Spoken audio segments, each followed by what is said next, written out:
Assalamualaikum warahmatullahi wabarakatuh. Halo teman-teman, perkenalkan nama saya Elka Priscelvia dari jurusan PG PAUD A 2017, NIM 1706007.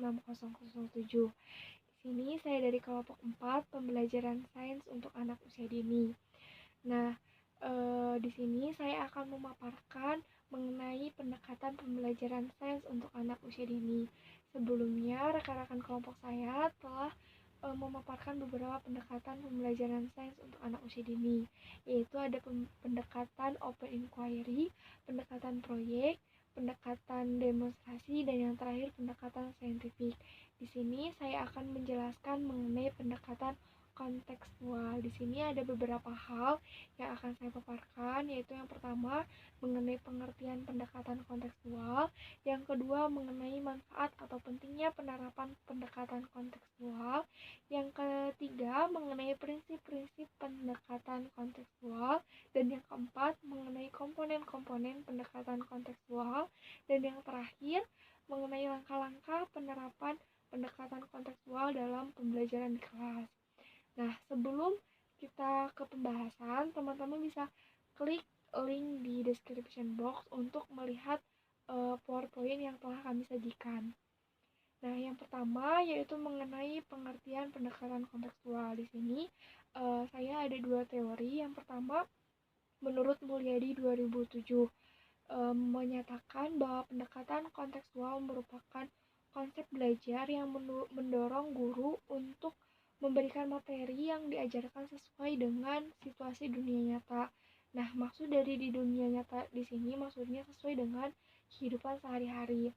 Selanjutnya ada dari Departemen Pendidikan Nasional tahun 2003 menyebutkan bahwa pendekatan belajar kontekstual adalah suatu proses pendekatan pembelajaran yang meliputi relating, experiencing, applying, cooperating, dan transferring.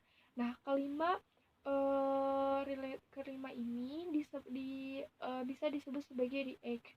Nah, REACT ini bisa dikatakan pula sebagai 5 bentuk dasar pembelajaran. Nah, kelima ini akan saya jelaskan satu persatu. Yang pertama ada relating. Nah, relating ini adalah bentuk belajar dalam konteks kehidupan nyata atau pengalaman nyata. Jadi pembelajaran harus disesuaikan dengan kehidupan sehari-hari, digunakan untuk menghubungkan pengetahuan yang diterima oleh anak dengan kehidupan sehari-hari. Misalnya, seorang pendidik atau guru mengajarkan kepada anak bagaimana memilah atau mengetahui sampah organik dan anorganik. Nah, anak dapat menghubungkan ke dalam kehidupan sehari-hari ketika si anak menemukan sampah yang organik dan anorganik. Yang kedua tadi ada experiencing atau eksplorasi, belajar dalam konteks eksplorasi. Maksudnya di sini uh, ada penemuan, ada penciptaan. Ini berarti pengetahuan yang diterima oleh anak bukan semata-mata diberikan oleh pendidik, akan tetapi anak menemukan dengan sendirinya melalui apa? Melalui eksplorasi. Misalnya tadi dijelaskan mengenai apa? Penjelasan dari guru mengenai pemilihan atau memilah sampah organik dan anorganik. Misalkan ditebarkan beberapa sampah, lalu anak mencari mana sampah organik dan anorganik. Ketika anak mulai mencari tersebut, anak mengetahui dengan sendirinya bahwa sampah plastik termasuk sampah anorganik, sampah daun termasuk sampah organik, seperti itu. Selanjutnya, selain experiencing ada applying atau dalam bentuk penerapan, belajar dalam bentuk penerapan hasil belajar dalam penggunaan dan bentuk praktis. Nah, setelah anak mengetahui atau menemukan pengetahuan atau materi pelajaran sendiri, anak dapat menerapkan dalam kehidupan sehari-hari. Misalnya ketika misalkan tadi anak sudah dijelaskan mengenai pemilahan sampah organik dan anorganik, lalu anak bisa mengetahui, bisa menemukan materi dengan sendirinya, lalu anak bisa menerapkan di kehidupan sehari-harinya. Ketika dia menemukan sampah, dia tahu nih sampah yang organik mana, sampah anorganik yang mana. Terus yang keempat ada cooperating atau kerjasama. Nah, dalam pendekatan kontekstual atau pembelajaran kontekstual ini, ciri khasnya adalah bekerja sama atau anak ini saling merespon, saling berkomunikasi dengan baik itu dengan teman sebayanya atau dengan guru. Nah, dalam kehidupan yang nyata, siswa akan menjadi warga yang berdampingan dengan warga yang lain gitu. Terus selain cooperating ada transferring, yaitu kegiatan belajar dalam bentuk memanfaatkan pengetahuan dan pengalaman berdasarkan konteks baru untuk mendapatkan pengetahuan dan pengalaman yang baru. Nah, dari sini kita dapat simpulkan kalau pendekatan kontekstual ini merupakan konsep belajar yang membantu guru untuk mengaitkan antara materi pengetahuan atau materi pelajaran dengan situasi dunia anak dan mendorong anak untuk membuat hubungan antara pengetahuan dan dalam penerapan di kehidupannya sebagai anggota keluarga dan anggota masyarakat. Nah, selanjutnya ada manfaat dari penerapan pendekatan kontekstual. Di sini ada 3 manfaatnya. Yang pertama, di sini saya mengambil dari Dwi Anggraini 2017.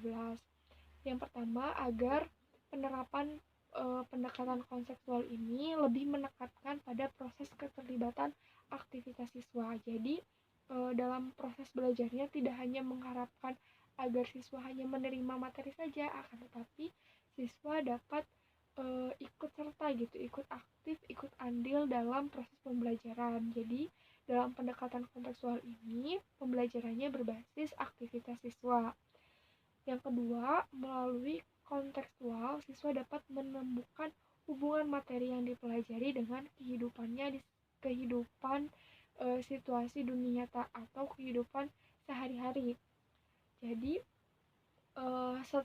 sesuai dengan saya sampaikan sebelumnya, yaitu dengan tadi ya yang tadi saya sebutkan bahwa adanya relating atau hubungan dari pengetahuan yang ia terima dengan di kehidupan sehari-hari. Jadi anak dapat mengorelasikan materi yang dikemukakan dengan kehidupan nyata, bukan saja bermakna bagi siswa secara fungsional, akan tetapi yang dipelajari akan tertanam dalam memori jangka panjang. Jadi ketika anak mengetahui dan ketika anak dapat menghubungkan dalam kehidupan sehari-harinya, itu bakalan tertanam di memorinya dan sulit untuk dilupakan. Nah, yang terakhir, kontekstual mendorong siswa untuk dapat menerapkan dalam kehidupannya. Nah, tadi di poin kedua, setelah anak dapat menghubungkan di kehidupan sehari-harinya, maka anak dapat menerapkan dalam kehidupan sehari-hari. Misalkan tadi anak dapat menghubungkan nih di kehidupan dunia nyata seperti apa. Lalu anak dapat menerapkan membuang sampah pada tempatnya dan memilah sampah organik mana dan anorganik yang mana. Itu sebagai contohnya ya teman-teman. Nah, selanjutnya ada prinsip-prinsip pendekatan kontekstual. Nah, di sini ada menurut Johnson dalam Dwi Anggraini 2017 terdapat 3 prinsip kontekstual, yaitu ada prinsip kesaling bergantungan. Maksudnya ialah bekerja sama akan membantu mereka mengetahui bahwa saling mendengarkan menuntun kepada keberhasilan. Misalnya contohnya dalam tadi pembelajaran memilah sampah organik dan anorganik, kan anak dibentuk kelompok nih teman-teman. Nah, dalam pembentukan kelompok ini anak mengetahui bahwa saling mendengarkan ini atau saling berkomunikasi itu dapat mewujudkan keberhasilan atau tujuan dari pembelajarannya. Misalkan dari tujuan pembelajaran ini mengumpulkan sampah organik dan organik. Ketika anak bisa berkomunikasi dengan teman lainnya atau teman sebayanya, anak akan mencapai tujuan, yaitu sampah organiknya terkumpul, sampah anorganiknya juga terkumpul. Yang kedua, yaitu prinsip diferensiasi. Kata prinsip diferensiasi merujuk pada dorongan terus-menerus dari alam semesta untuk menghasilkan keragaman yang tak terbatas, perbedaan, perlimpahan, dan keunikan. Yang ketiga, prinsip pengorganisasian diri. Prinsip pengaturan diri menyatakan bahwa setiap entitas terpisah di alam semesta memiliki sebuah potensi bawaan ke suatu kewaspadaan atau kesadaran yang menjadikannya sangat berbeda. Nah, untuk selanjutnya yaitu mengenai komponen pendekatan kontekstual. Di sini ada 7 komponen utama pendekatan kontekstual. Yang pertama ada konstruktivisme, ada inquiry, ada questioning, ada learning community, ada modeling, refleksi, sama penilaian. Nah, yang pertama adalah konstruktivisme atau konstruktivis. Nah, pendekatan konstruktivisme ini merupakan landasan berpikir atau filosofis dari pendekatan kontekstual. Yang dimaksud adalah yang berarti konstruktivisme ini yaitu pengetahuan dibangun oleh manusia itu sendiri secara sedikit demi sedikit, yang hasilnya diperluas melalui konteks yang terbatas. Nah, pendekatan ini pada dasarnya menekankan pentingnya siswa membangun sendiri pengetahuan mereka lewat keterlibatan aktif. Jadi, pembelajaran kontekstual ini melibatkan berbasis aktivitas siswa. Jadi, ketika siswa memperoleh pengetahuan dengan sendirinya itu disebabkan karena keterlibatannya dalam proses belajar mengajar. Seperti itu. Dan selanjutnya ada inquiry. Inquiry ini merupakan inti dari kegiatan pembelajaran kontekstual. Pengetahuan dan keterampilan yang diperoleh oleh siswa tidak hanya semata-mata diberikan oleh pendidik atau guru, akan tetapi siswa menemukan atau menciptakan pengetahuan itu dengan sendirinya. Lewat apa? Nah, siklus inquiry terdiri dari observasi. Yang kedua, bertanya. Yang ketiga, dugaan atau hipotesis. Dan yang keempat, menyimpulkan. Jadi, ketika anak diberikan stimulus gitu oleh guru, anak mengamati pembelajarannya. Terus guru juga menstimulus agar anak bertanya kepada guru. Ada proses bertanya, terus ada dugaan sementara dan menyimpulkan. Nah, proses inquiry ini inquiry ini menghasilkan pengetahuan yang ditemukan oleh anak itu sendiri. Selanjutnya ada bertanya atau questioning. Nah, bertanya merupakan strategi utama dari pendekatan kontekstual. Bertanya dalam pembelajaran dipandang sebagai kegiatan guru untuk mendorong, membimbing, dan menilai kemampuan berpikir siswa. Jadi, siswa berpikir apabila siswa bertanya. Jadi, ketika misalkan guru sedang menerangkan suatu, misalkan menerangkan tentang tadi sampah organik dan anorganik di dalam kegiatan pembelajaran itu, guru menstimulus anak untuk bertanya. Ketika misalkan ada anak yang bertanya, berarti guru membimbing, menilai bahwa anak sedang berpikir. Seperti itu. Terus ada masyarakat belajar atau learning community. Nah, yang dimaksud dari learning community di sini ialah pembelajaran yang berbasis kelompok. Jadi, dalam pendekatan kontekstual ini, guru disarankan untuk membentuk kelompok-kelompok belajar. Seperti itu. Nah, selanjutnya yang kelima ada pemodelan atau modeling. Dalam pembelajaran kontekstual, guru bukan satu-satunya model, tetapi pemodelan dapat dirancang baik oleh teman atau yang lainnya. Terus yang keenam ada refleksi atau reflection. Nah, refleksi ini merupakan respon terhadap kegiatan pembelajaran yang telah berlangsung. Nah, pada akhir pembelajaran, guru menyisakan waktu untuk melaksanakan refleksi ini. Nah, biasanya refleksi ini berupa pertanyaan terkait kesan anak mengikuti kegiatan, terus kegiatan apa saja yang telah anak lakukan, terus bisa juga hasil karya yang telah dihasilkan oleh anak. Misalkan tadi contohnya anak memilah sampah organik dan anorganik. Ketika anak dapat memilah sampah anorganik, anak mendaur ulang sampah anorganik menjadi sebuah hasil karya. Nah, hasil karya ini bisa dibahas di refleksi. Nah, selanjutnya selain refleksi ada penilaian autentik atau penilaian sebenarnya. Nah, asesmen dalam proses pengumpulan berbagai data yang bisa memberikan gambaran perkembangan belajar siswa, karena gambaran tentang kemajuan belajar siswa itu diperlukan sepanjang proses pembelajaran. Maka dalam proses pembelajaran ini atau penilaian autentik ini dalam pendekatan kontekstual tidak di akhir periode semester seperti evaluasi pembelajaran, akan tetapi dilakukan setiap pembelajaran berlangsung. Jadi dilakukan bersama-sama secara terintegrasi.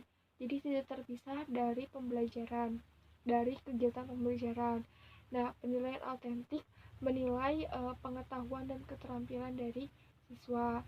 Terus ada karakteristik penilaian autentik. Ada 6 karakteristik. Yang pertama, dilaksanakan selama dan sesudah pembelajaran berlangsung. Jadi bukan di akhir periode semester, tapi selama dan sesudah pembelajaran berlangsung. Yang kedua, bisa digunakan untuk formatif dan sumatif. Yang ketiga, yang diukur keterampilan dan performansi, bukan mengingat fakta. Yang keempat, berkesinambungan, maksudnya secara terus-menerus. Yang kelima, terintegrasi. Nah, maksud terintegrasi ini tidak terpisah dengan pembelajaran yang berlangsung. Yang keenam, dapat digunakan sebagai feedback atau balikan untuk proses pembelajaran selanjutnya. Nah, untuk selanjutnya ada langkah-langkah pendekatan kontekstual. Di sini ada 7 langkah dalam penerapan pendekatan kontekstual. Nah, penerapan pendekatan kontekstual di sini tentunya mengacu kepada komponen-komponen pendekatan kontekstual, yang dimana tadi yang pertama di sini akan sebutkan. Yang pertama, kembangkan pemikiran bahwa anak akan belajar lebih bermakna dengan cara bekerja sendiri, menemukan sendiri, dan mengonstruksikan sendiri pengetahuan dan keterampilan barunya. Langkah pertama ini sama halnya dengan komponen pendekatan kontekstual yang pertama, yaitu konstruktivisme, yaitu anak menemukan pengetahuan dengan sendirinya. Langkah yang kedua yaitu laksanakan sejauh mungkin kegiatan inquiry untuk semua topik. Yang ketiga, kembangkan sifat ingin tahu anak dengan bertanya. Jadi, dalam langkah-langkah dengan pendekatan sosial, tentunya kita juga harus menstimulus agar anak berani untuk bertanya. Yang keempat, ciptakan masyarakat belajar atau belajar dalam kelompok-kelompok. Yang kelima, hadirkan model sebagai contoh. Yang keenam, lakukan refleksi di akhir pertemuan. Dan yang terakhir, lakukan penilaian sebenarnya dengan berbagai cara. Nah, mungkin itu cukup sekian yang dapat saya sampaikan. Kurangnya mohon dimaafkan. Assalamualaikum warahmatullahi wabarakatuh.